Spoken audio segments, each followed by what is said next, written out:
Did you know that the only limits of our realization of tomorrow is our doubts of today? This is quoted by the famous Franklin D. Roosevelt. In the book of Proverbs 16:3, scripture reads, "Commit your works to the Lord, and your plans will be established." You're now tuned in to the Social Network Podcast.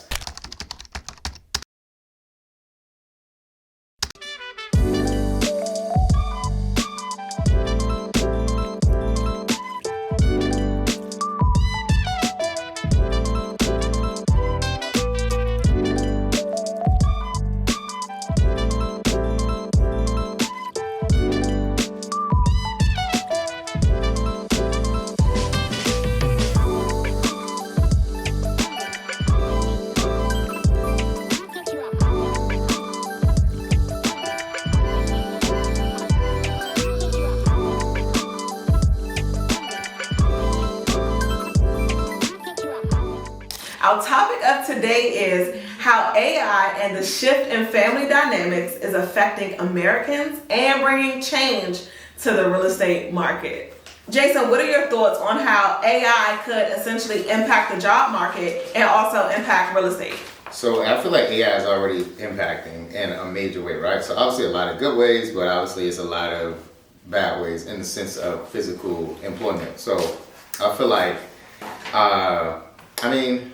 AI has been around for a long time, so I feel like a lot of people it's obviously more powerful than it was, but I mean, we've been had Siri, we've been had Ask Google and things like that, but now with like ChatGPT, it's coming into a new realm of like the powers that it's able to do, right? So then, I mean, you go back to the space of the grocery store, that's not AI, but obviously self-checkout, and you're losing jobs like that. So now the impact is going back into the tech industry. I mean, that's huge, right? It's huge because you're taking away a study or a job that someone went to college for a very long time, and now they have to readapt and find a new cert or find a new way or whatever the case is. And then, I mean, even if you take like, I don't remember the movie with Taraji P. Henson when they were the computer, right? Mm-hmm. With the NASA movie when the three black females, they went in and they were computers. And it was like mind blowing, like, wait, these were computers were people. You know what I'm saying? They were computers. That was their job. And then the computer rolled out. You know what I'm saying? It's like basically taking everything, the data collection, everything they did physically back then in the 50s and 60s or whatever, and turn it into a computer. So now these jobs that were once needed physically manned in the tech industry are now, auto converted through AI. So it's like you have to be ever adapting in the tech industry and fast too, because the tech industry adapts really fast. Yeah. So now it's like you can get one cert or whatever, be good at something. Next you get out of college and you like, dang, it's great gone, I would be so upset. And the thing about it is that the millennials and the Gen Zs take up a lot of the tech space. It's a little over 40%, where, well, number one, 40% of millennials are in tech. Right. Okay.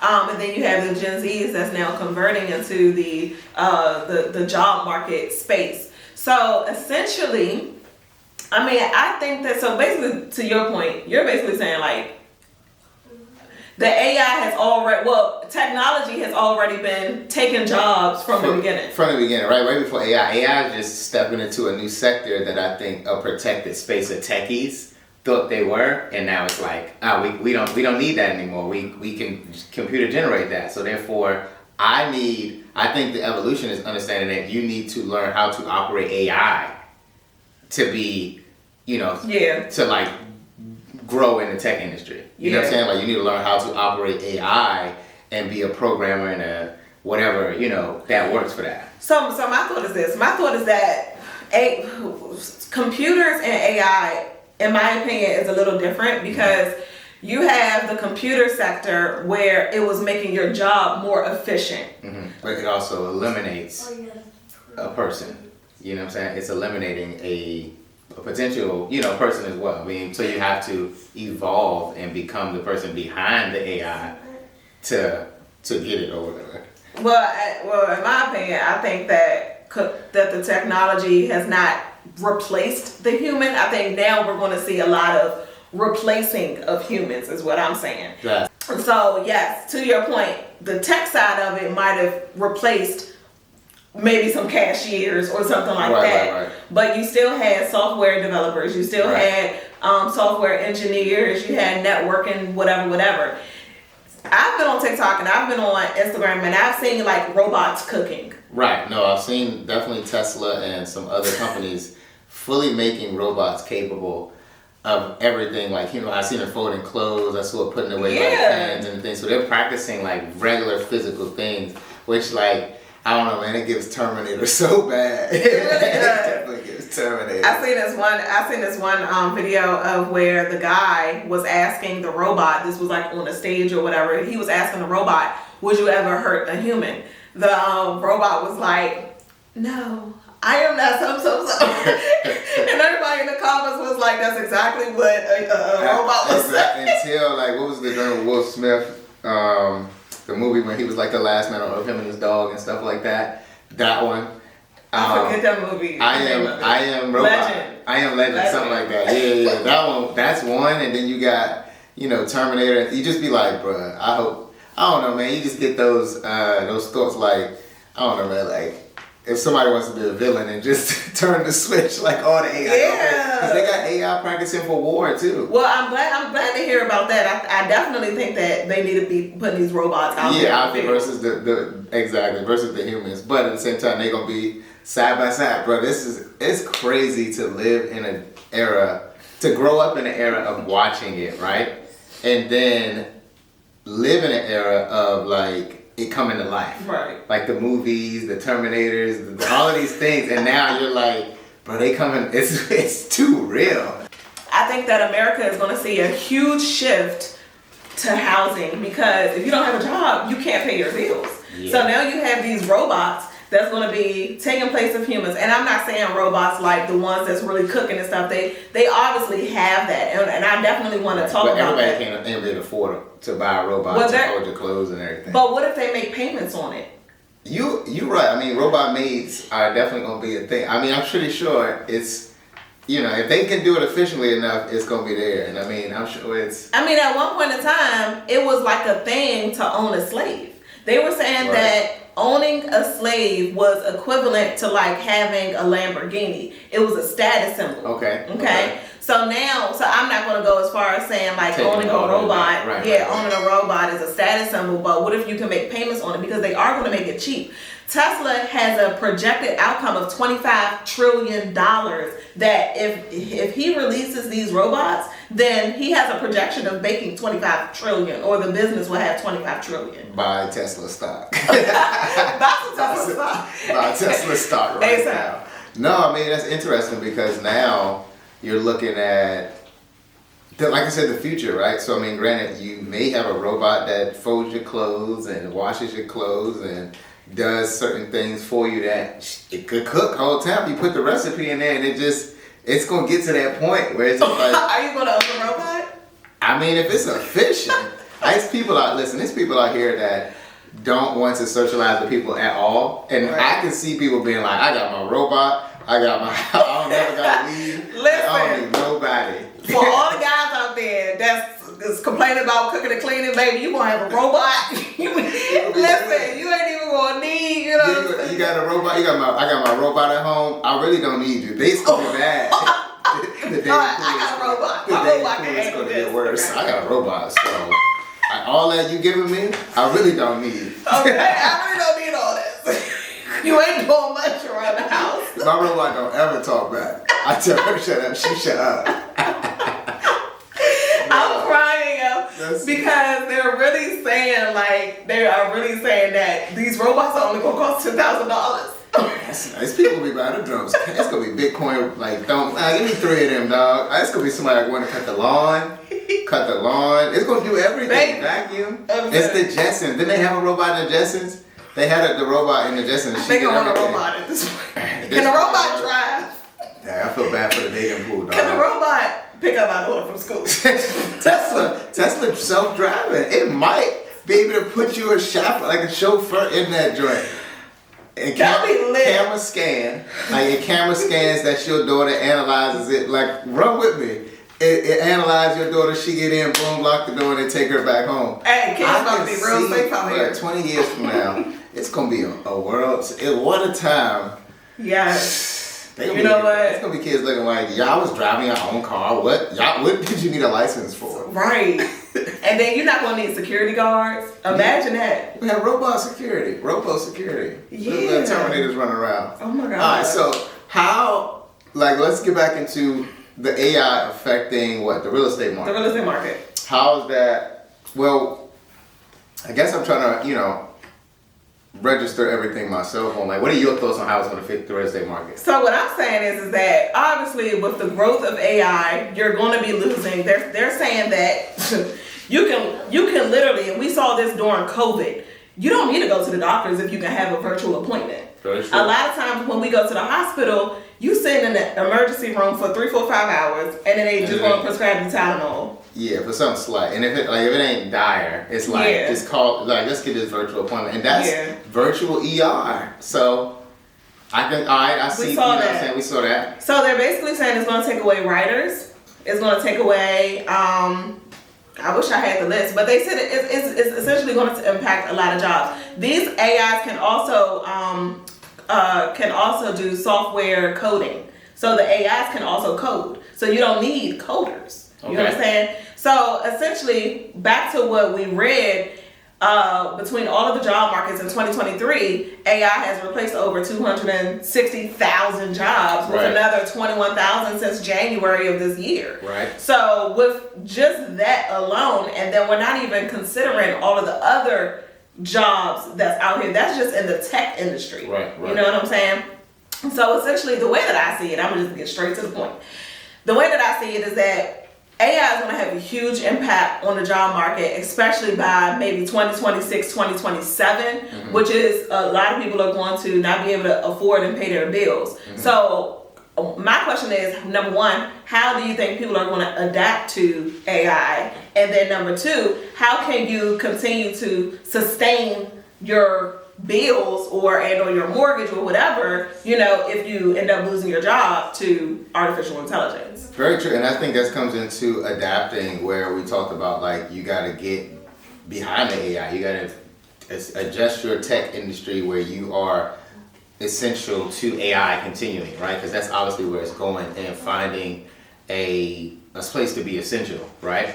So I think that part of it is important, but I also feel like, yes, there are going to be people that adjust and have to get out of the tech industry due to, certain things, because, they're losing that space or losing that job. So, by tech being one of the fastest growing industries and finding the most jobs, and that's moving the housing market, I think obviously that slowdown in it is going to essentially, slow down the market even more. But I think my view on the market slowing down overall, it's happening in a lot of different facets other than just AI and job loss. I think it's a lot of different factors, a lot of rules that are coming out, a lot of changes, a lot of shortages, and inflation. All of this is slowing down the market. Essentially, the change in obviously job losses and things of that nature is going to affect a lot of people. And like I said, the margin of home affordability is getting harder, right? So obviously, less tech, you're losing jobs there. There are a lot. And I feel like a lot of people are overlooking the jobs that are still going to be very essential, which are these handy jobs, plumbing, electrical, and things like that, because there's less of those. And people like that field, it's just going to be tough to send a robot in somebody's house. Like, you need somebody to just figure out certain things and looking at it. So that is going to go back up. Yeah, that is. That's going to go back up tremendously. But like I was saying, there's a lot of things affecting it that are going to just affect the market in general over the next few years, where it's going to make the market a lot slower. But that's the underlying conversation we're going to jump into in a second, of how that's the plan.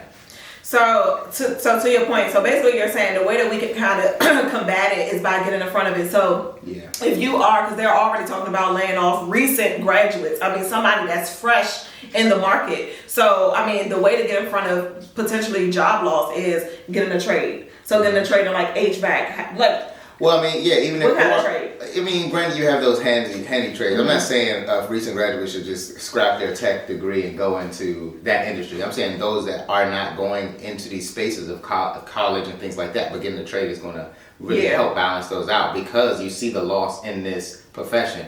what I am saying is the ones in that tech industry, if you are, you should be trying to transition and find ways how your current skills and assets can be used in essential with AI. That way you are a necessary employee.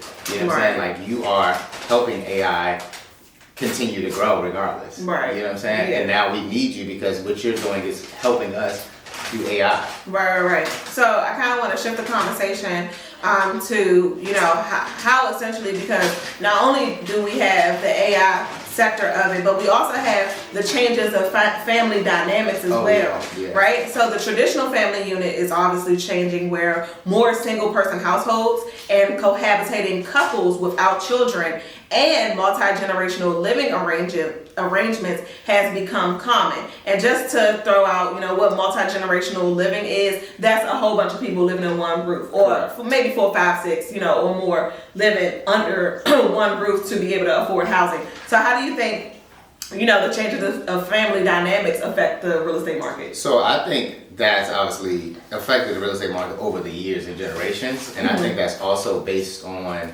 like your upbringing or your minority or your, you know, how you're like, how your set of people would say have thought about this process, right? In the sense of culture and community, let's say in the black community, right? The black community is real big on you get 18, you're 19, 20, hey, you need to get out here, find a job, you need to get out, get on your own, this and the third, where other cultures are kind of like, stay here till 25, stay here till 30, whatever the case is. Right. And we have enough going on where if you're not paying us rent, you might be doing some things around the house to help out or whatever the case is, but at the same time, or you may be paying rent, but it's nowhere near what you would pay for that, but it gives that person time to get through these woes of graduating college, finding that first job, getting a little bit of experience, leaving that job, come back to another one. Why you should be stacking bread and doing that, you know, whatever the case is, to help you move on to make that first purchase or whatever, versus having to jump straight off the porch as soon as you're 18, 19, and now you're going, or you're expected to provide, you know, immediately to your family or whatever the case is, you know. So I think that part of it is the side of different, like how the house bringing is, you know, how the different cultures are, their family dynamic is affecting like their ability to be, you know, afforded things like that. Like, I mean, what are your thoughts? I mean, obviously, I don't know when you had, I don't know when you had to jump off the porch and things like that, but what are your thoughts as far as like how different cultures, family dynamics have, you know, kind of altered their wealth, like how they, you know, have they gone up or down? I think that I'm what you call like one of those strong conspiracy theorists. Okay. But honestly, I don't think that it's a conspiracy. I think it's more so like I'm looking with my eyes and I kind of see what's going on. So for example, I feel as though that there's an agenda being pushed to continue to change the family dynamics from being traditional to being a single, you know, spreading it out to more single family households.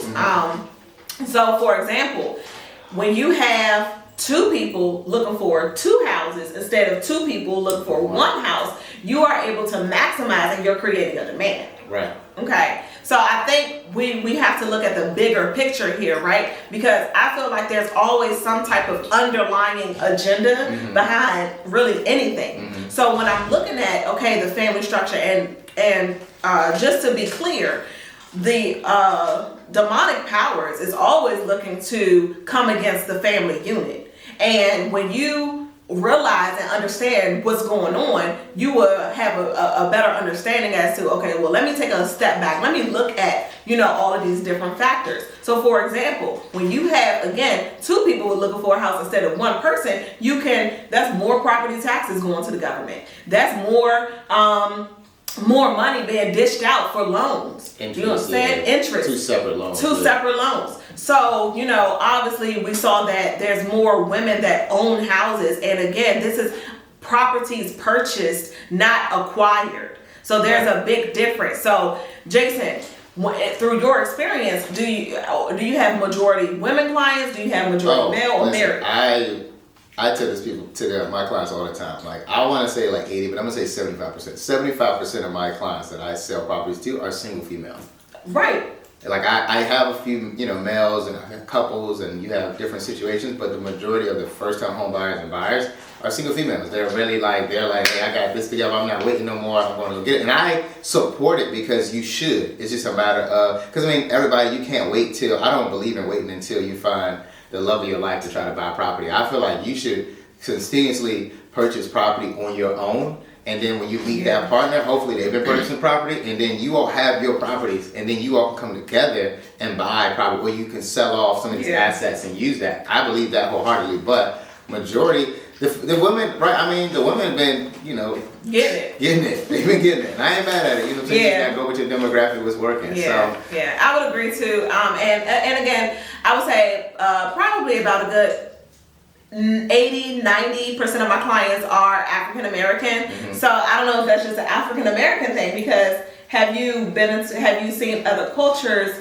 that purchase property from you? Are they single women as well, or are they families? I will say one of my last closings, which I'm excited about, was a family. It was the mom and dad, or grandparents, you would say, and they bought a house with my clients, which are the mom and dad, and they have their kids, right? So you have a household where their parents are living with them, and they are completely okay with that. And obviously the husband and wife, and they have their kids. It's a big enough house where everybody's able to do it. I was so excited about that one because, granted, it was more so in the beginning, it was a struggle getting just her and her husband qualified together just because of their circumstances, and it was going to be a completely separate loan, like you said, with her parents, buying a separate house. But it was like I guess they had a conversation, and one of the lenders actually might have suggested, which was a good thing, but that they collab. And when they collaborated, their obviously buying power went up. Obviously, their rate got better because you collaborated with the best of the credit scores. And then you also have the side where now it's less out of pocket on each person, right? You all can break this up 4 ways and do it that way, and they found a big enough house. So I think that was great, but that was my first time that happened. So it's not something that you see a lot, but it's something that we should. What was their demographic? They were African American. Okay, so African American, family and whatnot. But I've also seen, I definitely see this with other, like you said, other cultures, other races, where they all come together and they figure it out way. Or you have a parent that does it also. You have a parent that helps out or does something of that nature to make it make sense. No, but that's pretty much like how I would see that. But I think that is generational. And last thing I want to touch on before we kind of pivot is, I was just talking to my sister, and I told her about these compounds that the wealthy will buy, 100 acres, 150 acres, and they build, these nice single family homes. You have this big mansion, maybe that's the main house. Yeah, that's the main house. And then you have little townhouses on it too, where the youngers, that's where they are, but you own all of this land. I think that's for me, that's goals. Okay. You know what I'm saying? To be that wealthy. Yeah, your own community with your own family, but your lineage of family. Yeah. You know what I'm saying? And it's, you basically all paying taxes on that land together collaboratively, and you kind of doing how you want to move. But that's I seen that, I was like, man, that's a wealth goal. You know what I'm saying? 12 houses, but this is all family, and we're all doing our part. That's very interesting. Yeah, I'll make sure I got the picture when we post it up in the podcast. Yeah, I like that. Okay. So.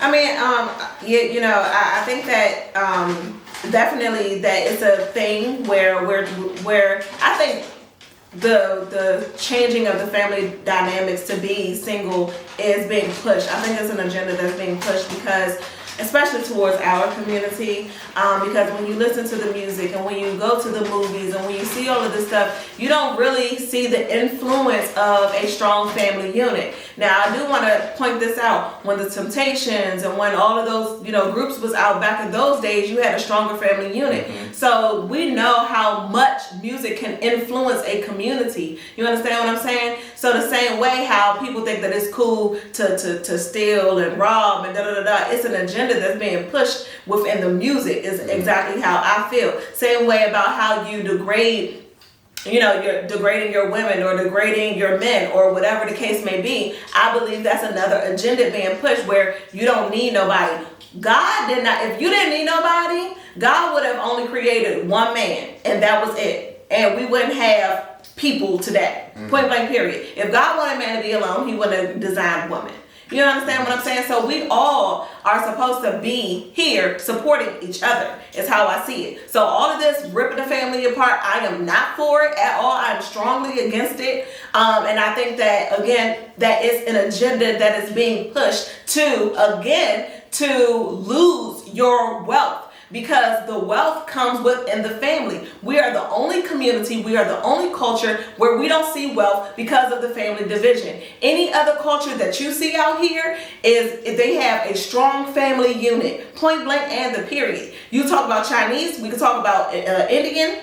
We can name any other culture. Even the African community is stronger than the Black American community because of the family unit. And we cannot create wealth. I don't care who is on the live right now. I don't care who is saying this right now. You cannot create wealth just being by yourself. And again, I'm not saying, oh, get your family and you can build a business with your family. You're not going to be able to create wealth by yourself. You're going to have to hire some people. Point blank and period. You're going to have to learn how to delegate, you know? And I think that is, we kind of touched on this, I think, on the first podcast, where we were just like, you cannot do it alone. It is power. It is power in numbers. You know, the Bible says one can serve 1,000, but two can serve 10,000. What kind of math is that? You understand what I'm saying? So there is power in unity, and we need to stop pushing all of this,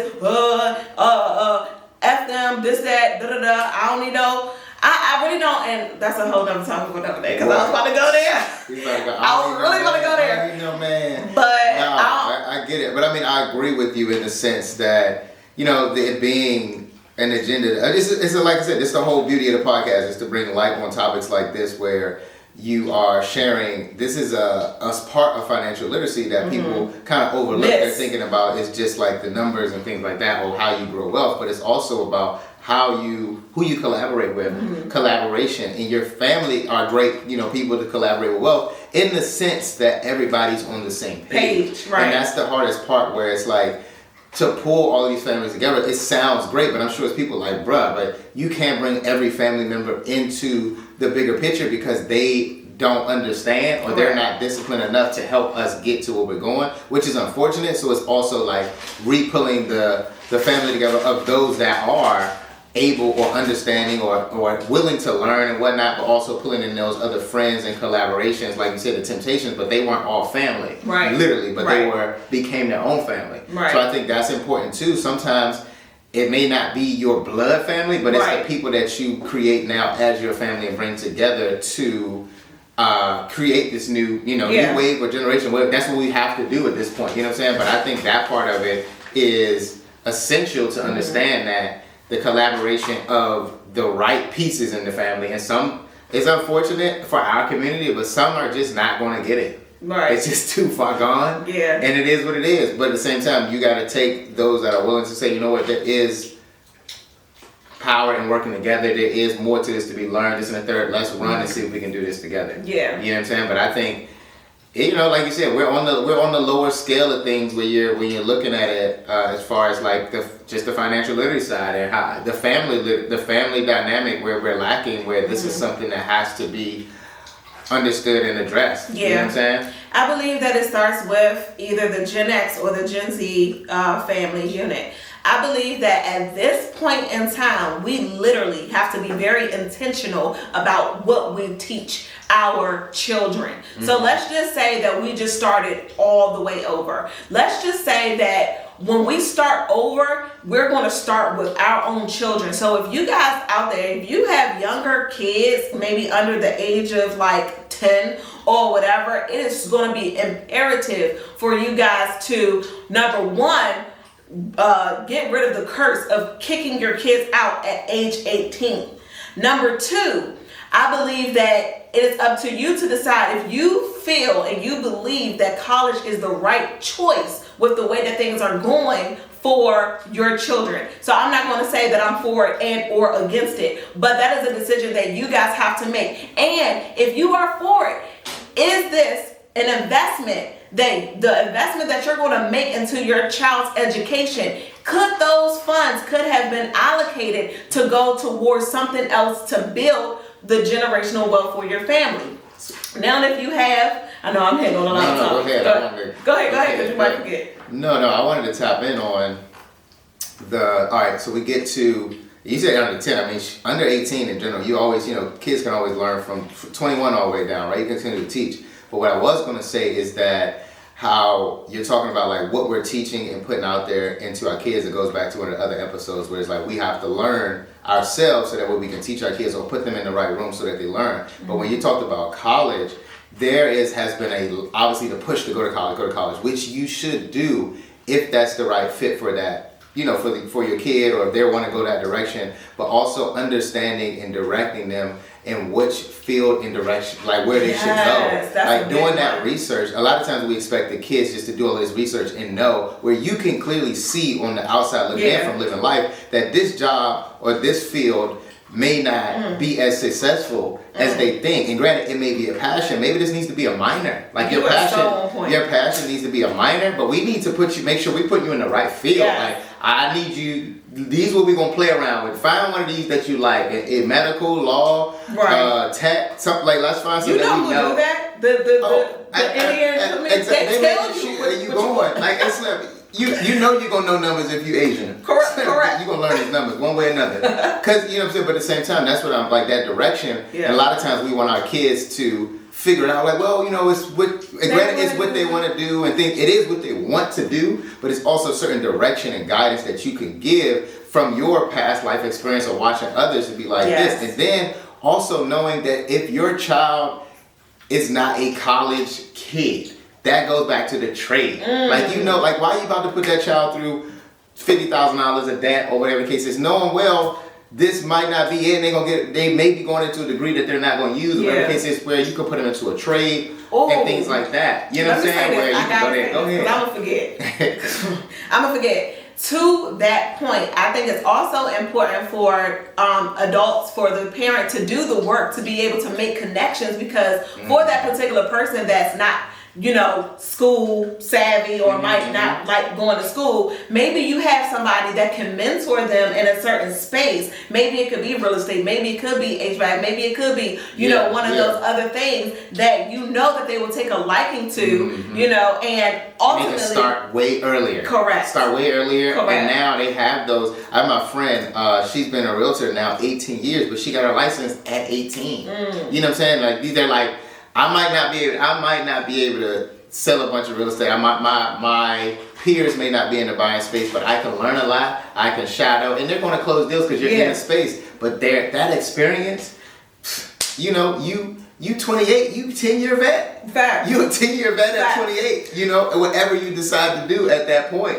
Yes. So I think like that's essential, right? Yeah, you're a 10-year vet at whatever it is. And then the other thing I wanted to touch on about college was a lot of times what we also realize that college is an educational institution, yes, but college is a networking opportunity. A lot of people do only go to college and they just meet everybody and they still come out on top, because when it's time for them to do certain things or look for a job or promote or whatever they're doing, they know everybody. Yeah. Because when college, they did it, and then these other successful people turned out to be successful. And now I know X, Y, and Z that owns this business, or he's the CEO of this, or whatever, because of their network. I feel like all the other, you go to college to learn, but at the same time you go to college to network. I never really thought of college being a networking opportunity, and it really is. Yeah, you meet your sorority sisters or your fraternity brothers or whoever. Sometimes you'll love it. A lot of people meet the love of their life right there, and it's like boom. And that's if we're going to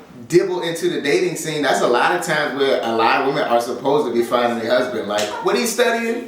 What are you doing? You know what? That might be my one right there. And you know what? What's funny is we talked about this on another episode. You was like, a lot of Caucasians, they go out with the intention, like, you're going to find your husband in college. Yes. On the flip side of that, the black community, stay away from the boys. This is that. Well, that's what you should be staying away from the boys, but at the same time, you should be meeting and networking and looking for that not the top individual, but the higher, the individual that has the best statistics to be. Yeah. You know, he's studying medical. I never really thought of that. You know what I'm saying? I should be, you know what? He is about to be a doctor in 8-9 years or whatever. Let's ride this through. You know what I'm saying? And we in love or whatever case is. You know, a lot of times we're just going out, well, not we, but, you know, sometimes in the community we're going after the athlete, the baller, this and the third, because that's a ticket that way. But that's a small ticket. But when you got people, they study in law, they study in medical, they study in tech, they study in architecture, engineering. Those are high ticket individuals. Right. They just not there. It's going to be another 4 to 6 years. But once they do, now they out and y'all wondering like, oh, well, I didn't even know. It's like you're looking for them now. You know what? That is, Jason, like, you have given me a whole new perspective. Because I've always been, you know, because I've spent thousands of dollars on college. I dropped out of college to pursue real estate, and no one has ever gave me that perspective of, no, go to college, be intentional about networking, or be intentional about, you know, well, obviously a woman is not going to like go out and find, but at least be available, not be available like that. But you know be friends though. A lot of it's just like, a lot of the times, you know, people that, you know, whether sororities or, you know, fraternities or clubs or whatever the case may be, you make friends that you are strictly platonic with from college. And who's to say that friendship, you know, doesn't lead to business? Yeah, for a little while. I went to Seton Hill for a year, got her playing ball, and I said, all right, I need to figure it out, and that's when I joined the Marine Corps. So after that, everything else I did from college was more like community college, online, and things like that. But my 2 years I did do was up in like closer like the Western Pennsylvania area. Oh, okay. But even there though, I have friends to this day still from those freshman and sophomore year of being in college that I still am in touch with. I can still call, I can still tap in, and you know, you never know when that resource is needed. And I feel like, granted, I was blessed to have the same scenario and situation with the Marine Corps. Right. The Marine Corps is being like a network, and like military, you meet so many different people. It's not a state I can't go to. Maybe a few that I don't know, at least somebody that I probably served with. I could probably call and be like, hey, I'm in your state or city or whatever the case is, and I know them from way, way back, and these networks are still growing. Yeah. You know that is so cool. And you know, I'm big on network. Your network is your network. That's exactly what it is. That is exactly what it is. I never really looked at it like that though. I really, because it's a lot of people that you may not figure it all out in the educational side of college. I'm not saying you're not going to graduate or whatever. Like, you're figuring out that part. It's my job. But who's this? You know, being in the same fraternity as somebody gets you a job. Being in the same sorority, I went to the same alma mater as you. Like, certain things just get you in the door where it's a connection. Or you know that person's mama is the manager over here, whatever. Like, yeah, my homegirl, let's get, you know. So clearly we've been doing college all wrong. So if you're black and you're out there, but we've been doing college all wrong, clearly, because when I now think about it, after looking at your perspective, now when I think about it, you know, I just closed on $1 million deal, and the guy, well, my client, he was the chancellor of a university.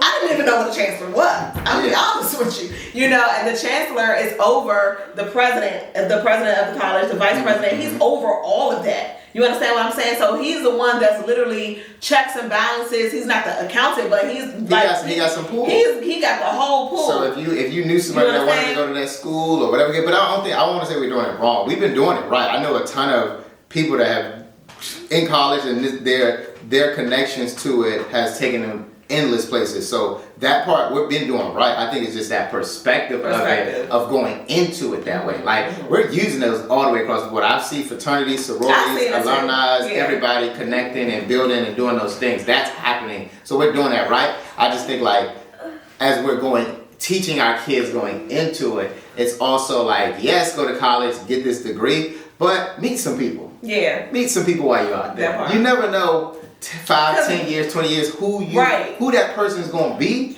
and where it could help you. But see, and that's another thing too, because when I think about the way that we're doing it, right, because yes, we're doing it right as far as associating with a fraternity and or a sorority and or your football team or whatever the case may be. However, in my opinion, and you can tell me what your thoughts are as well, but in my opinion, I think that when we go, we form our little circle and that's our circle. You know what I'm saying? We're not looking at the broader picture like, no, you need to try to build these relationships with your classmates inside of your accounting class or your business class. Exactly. You see what I'm saying? So we're building the relationships, granted, with our fraternity or sorority or call it whatever, dance team or whatever, but we're really not being intentional about, you know, taking the opportunity to really network even with our classmates is what I'm saying. And I mean, granted, some people are, it's a personality thing, right? Everybody's not built for networking and talking to people and doing all that. You're just really good at the books, you know what I'm saying? But some people are really good at making new friends and connecting and things like that. So like you said, sometimes we do go in and have a little circle, but I will say that it's important just to,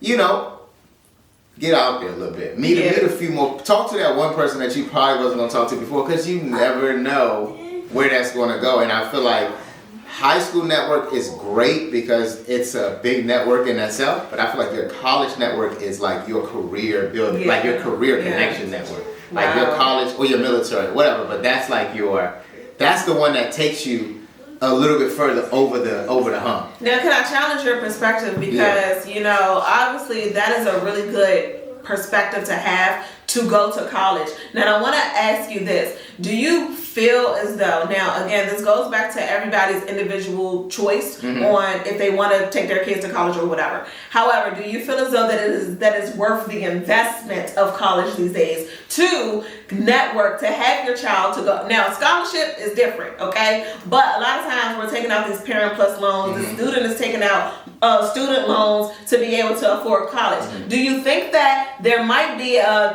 either number one, a better way and or a faster track and or a other opportunity that might not even be as costly as college is to, you know, still be able to network and, you know, I mean, my thoughts are at least give it a try, right? If you feel that your child, they want to go to college, it's a third, and they want to go, great. I feel like it's important, like I said, help them with the direction of what it is, like having these conversations earlier at 15, 16, 17, before you actually, like, you can change your major you can change your major mid-semester. So even when they're 18, having those, like, let's have not just conversations of stop asking, like, what do you want to do? What do you want to be? Whatever you want to, like, start asking these more in-depth questions, like, what are the things that you like? Do you like working with your hands? Do you like working with your this? Do you like computers? Do you like talking to people? Do you like those questions, so you're getting a better understanding of how that child operates and how that child learns and where they find their passions at, and to see if you can help. Okay, cool.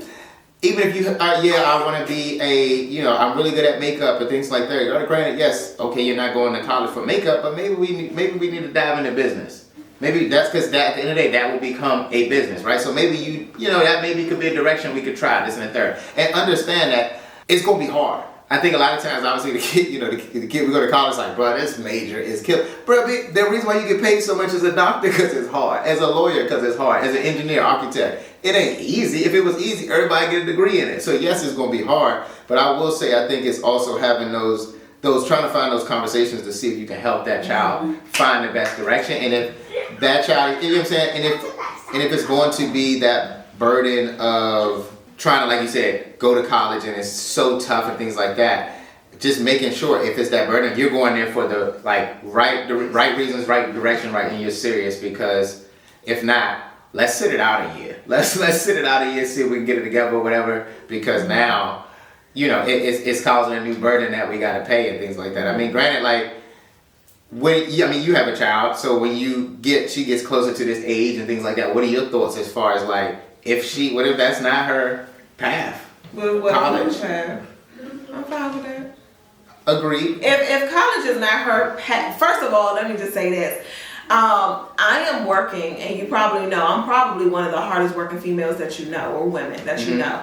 And let me just say this. I work so hard so that way my daughter won't have to work for anybody else. So if she wanted to go to college, granted, number one, I'll be able to afford it if she wanted to do it. But she will only be going to college just to get an education or whatever, and whatever it is that she wants to do, not because she needs it, but because she wants to. A lot of people go to college because they need to go to college and they need to find a job. My daughter's not going to need to do anything because I'm going to be the one that's building the empire for her, and that's why I work so hard. So she's gonna work for me. She's working for me. What if She's she don't supposed to wanna be work working for for you? me. What if she don't want to work It for you? doesn't matter if she doesn't want to work for me. It doesn't matter because I'm a firm believer in train your child in the way that they should go. Now, she doesn't have to just work for me. She wants to work for me. Gotcha. You know what I'm I get saying? it. But I'm just saying, like, she doesn't have to be the one that's under me, but she's still going to be overseeing, you know, Involved. whatever it is, Learning what the I'm doing. aspects of what you're doing. And the thing about it is, if she don't want to work for me, she's not going to find another. My goal is for her to not be able to find another opportunity where it's going to pay her more. Your goal is not to find her another. You want to be able to make her the maximum amount, no matter what her skill set is, where she goes. So when she turns, you know, prior to her even becoming, you know, 17, 16, whatever years old, I'm going to be at the point in my life where I'm already a multimillionaire. Mm-hmm. You understand what I'm saying? So my daughter, she's already going to be a part of that wealth, and she's already going to know. I'm already going to be teaching her so much skill set that, you know, she's either going to take on what I'm doing or she's going to have her own projects for her to do. Gotcha. You understand what I'm saying? So when I say work for me, it's more so building the family business. So you're saying you're going to push more towards business ownership and self-employment regardless, entrepreneurship. I like that though. Yeah. Because entrepreneurship isn't something that you can technically go study. Right. You know, it's business, but there's different aspects of business. But entrepreneur, because you can go be a doctor and be an entrepreneur doctor because you got your own practice and things like that. So I can understand that's that. But again, those are conversations that are at the dinner table that you have to have already had that set in foundation. And then I also wanted to go into when we talk about paying for college, because I've had a lot of conversations with different clients about, you know, their first house and selling their house and things like that. And then when they see that, hey, my first conversation with a lot of my clients is, this first house is not your dream house, right? Like, buy this house and understand that this is the biggest savings account that you can buy into. And a lot of people are like, what are you talking about? Like, equity is real. You know what I'm saying? I have clients right now that I've highly sold that, helped them buy a house, whether it was 2 years ago or 6 years ago. And now they're like, well, not only am I ready to move and do something else, but, you know, things have changed and blah, blah, blah. They need to pivot. And now their equity, they're walking away with $50,000, $80,000, $120,000, and they didn't save this money. They only paid their mortgage, put back into it like they're supposed to. The equity went up in this property, and now they're able to walk out, pay off all their debts, do whatever they need to do, and fresh start, and still have a jump start that you would have never got by working 10 years in a row, right. Or that 2 years that you worked, or 5 years that you worked. You'd have never made 50 to 80,000 or saved it. It's a savings basically. That's there, you know what I'm saying? So then when we talk about kids going to college, the most interest. Your kids are older now, it is. And your kids are older now. They're ready to go to college, and instead of putting that loan on them, all right, if they go in-state, let's say, I don't know what it's going to be then, but let's say in-state was $10,000 a year, right? So cool. You got 4 years, that's $40,000 I need to take out. I can take out $10,000 a year on a HELOC, or let's say, a HELOC on my property that I have, $10,000 a year, pay that tuition for the year, pay on that HELOC, right? And then maybe that HELOC in that first year goes down to $8,000 or $6,000. I got some time to pay on it. I take out next year I take out another 10. Maybe I'm at $16,000. But regardless, you're at a low interest rate. Yes. You're taking on this debt that's coming out of your house and things like that. Your child doesn't have to come out of college with a ton of debt. Correct. And it's something that you can manage, you know, from there. You know what I'm saying? And it's money that you basically have. Yeah. And kind of, you know, it's just one way to potentially do it.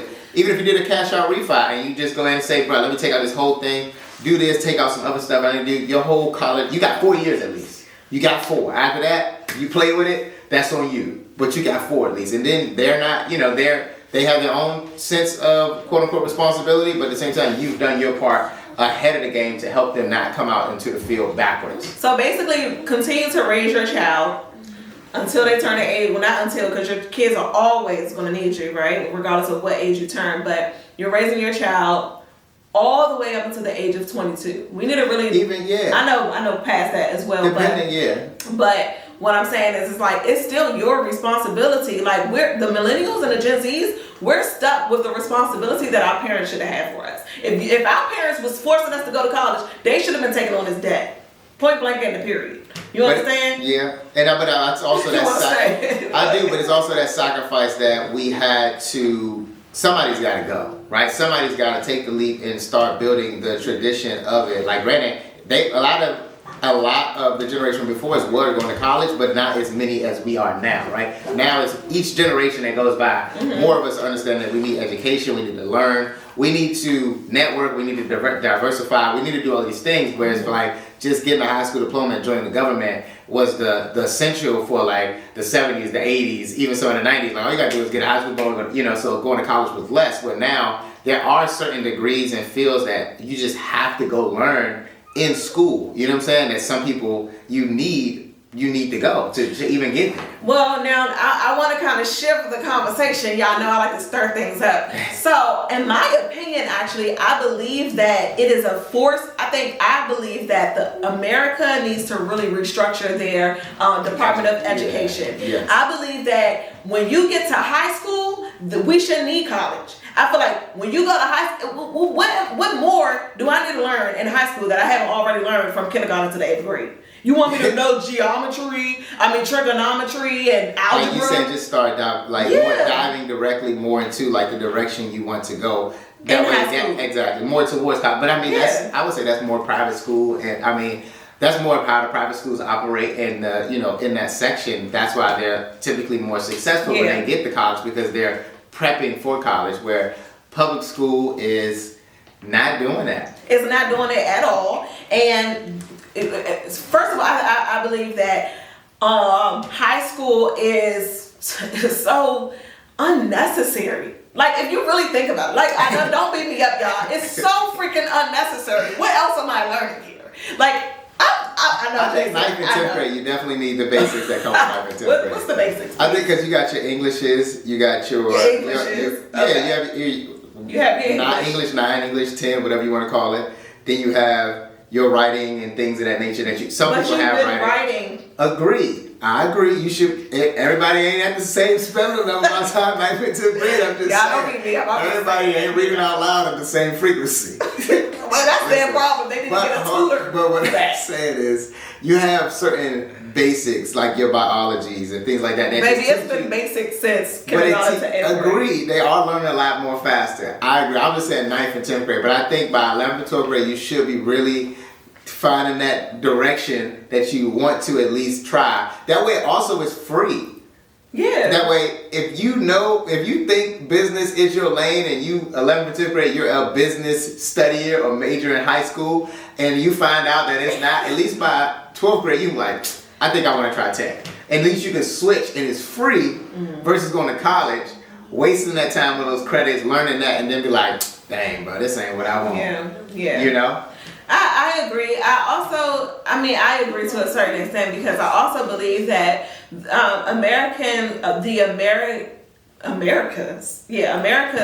educational system is very slow paced. Because if you think about it, other countries are removed. That's the point that I'm just trying to make. Because if you can literally learn what you need to learn from kindergarten to 8th grade. I agree with you on that, because I have a homeboy that is in the Navy. His wife is Japanese. I met him on a boat in Thailand, who was in the military, and he got married to a Japanese woman. And his kids went to school in America for a little while they were stationed in Hawaii. He got sent back. He chose to go back to Japan. So his kids are I think they went from like 5th grade all the way through in Japan. They are light years ahead of like American kids. He's like, bro, I'm never bringing my kids back. Yeah. He's like, if they go to college, they go to college in Europe or in Japan. He's like, but they're not going to college in America. Yeah. The thing about it is that I believe it's the Rockefeller, right? Rockefeller created the Department of Education. And to be honest with you, like I said, it's slow paced. It's nothing like my daughter. It's meant to build workers. It's meant to build workers. My daughter can learn her timetable. She should have been learning her timetables in the 2nd grade. When I do timetables with her, I do division with her, my daughter can literally read on the 5th and 6th grade level, and she hasn't even reached the 3rd grade yet. So we all know that kids are sponges. So to push it in. Yeah, that's what I feel like. That's what the other coaches do.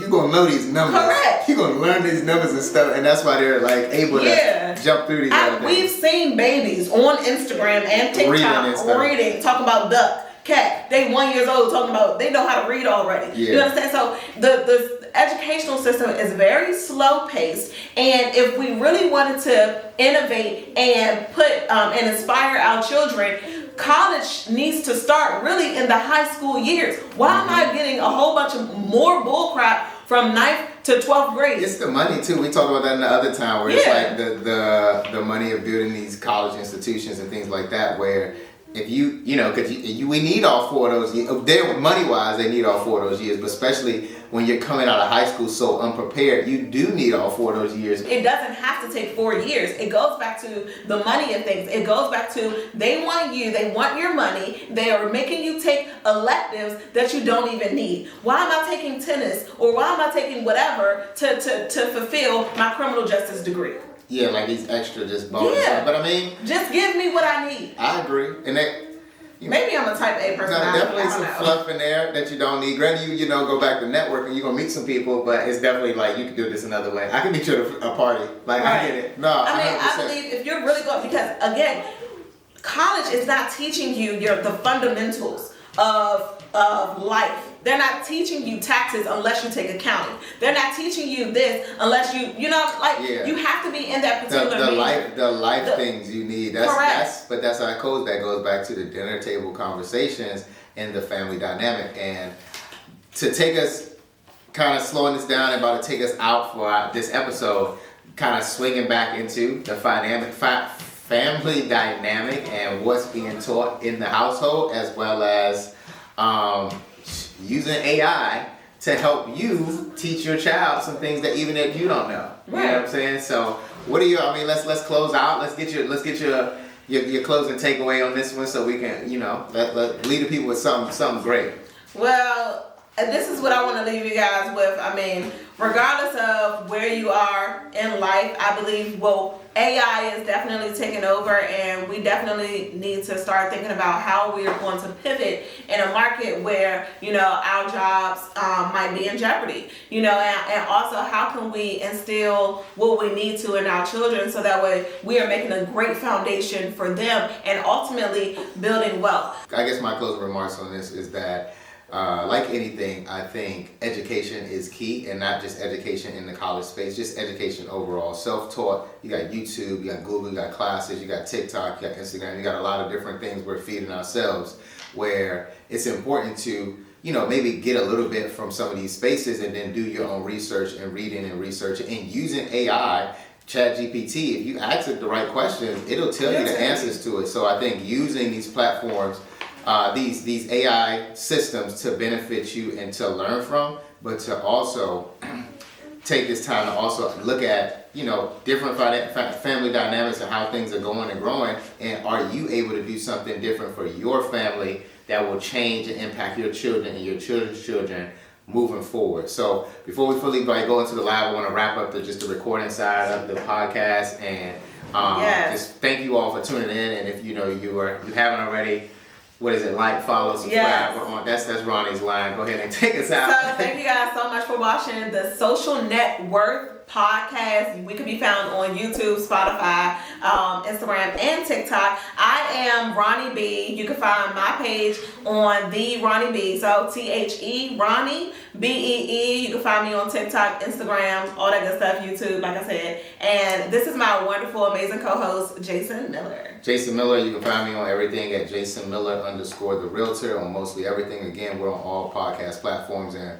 once again, man, we thank y'all for tuning in. And if you like this, please like and share with anybody else so that this information may come in handy, man. We're thankful. So with that said, this is the Social Net Worth podcast, and we'll catch you on the next one. Bye.